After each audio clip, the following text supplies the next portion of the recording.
அனைவருக்கும் அன்பான வணக்கம். தினம் ஒரு திருக்குறள். இன்றைய திருக்குறள் நம்ம பார்க்க போவது 22வது திருக்குறள். தலைப்பு நீத்தார் பெருமை, அதிகாரம் 3. பார்க்கலாமா குறள் எப்படி என்று? துறந்தார் பெருமை துணைக்கூறின் வையத்து இறந்தாரை எண்ணி கொண்டற்று. இன்னொரு முறை.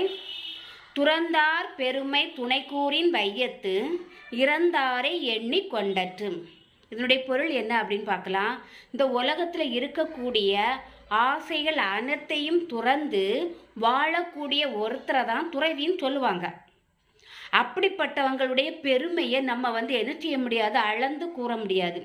இவ்வளவுத்துக்கு இருக்கு, இவ்வளவுத்துக்கு அப்படின்னு எல்லாம் நம்ம என்ன செய்ய முடியாது, அளந்து கூற முடியாது. அப்படி அளந்து கூறினால் இந்த உலகத்தில் ஒவ்வொருத்தராக பிறக்கிறாங்க இல்லையா, பிறந்து அதுக்கப்புறம் இறக்கக்கூடிய அந்த ஒரு வயது வரம்பை பற்றி சொல்லக்கூடிய அளவு தான் என்னது, அப்படிப்பட்டவர்களுக்கு ஈடாக மாறிவிடும்.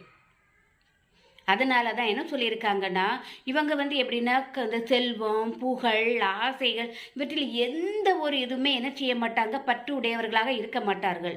எல்லாத்தையுமே துறந்து எதுவுமே வேண்டாம், எனக்கு இந்த கலர் வேணும், எனக்கு இந்த சாப்பாடு வேணும், எனக்கு மற்றவங்களை விட நான் பெரிய ஆளாக இருக்கணும், இந்த மாதிரி ஒரு பேராசை பிடித்தவர்கள் என்ன செய்ய மாட்டாங்க, இருக்க மாட்டாங்க. இவங்க எல்லாத்தையுமே துறந்து ஒரு துறவியாக வாழக்கூடியவர்கள். இவங்களை நம்ம யாருக்குமே என்ன செய்ய முடியாது, மனிதர்களுக்கு ஈடாக சொல்ல முடியாது.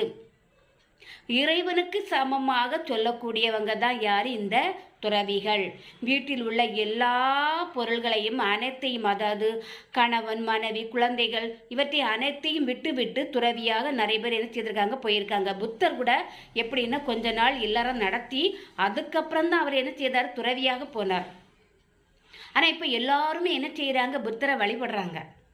துறவியாக இருக்கக்கூடிய அவரை என்ன செய்கிறாங்க, வழிபடுறாங்க. அதே மாதிரி வள்ளலாரை என்ன செய்கிறாங்க, அவர் துறவி, அவரை என்ன செய்கிறாங்க, எல்லாருமே வழிபடுறாங்க, தெய்வமாக வழிபடுறாங்க. அவங்க மனிதர்களுக்கு ஈடாக முடியாது. ஏன்னா அவங்களுக்கு எந்த ஆசையுமே கிடையாது.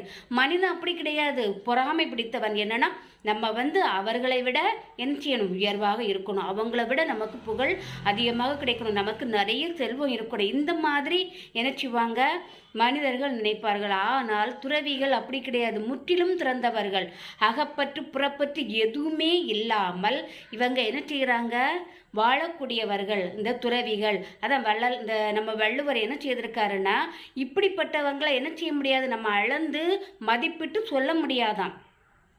இறைவனுக்கு சமமாக தான் என்ன செய்ய முடியும், இந்த துறவிகளை நாம சொல்ல முடியும். அதான் அழகா திருவள்ளுவர் என்ன செய்திருக்காரு, குறள் எழுதி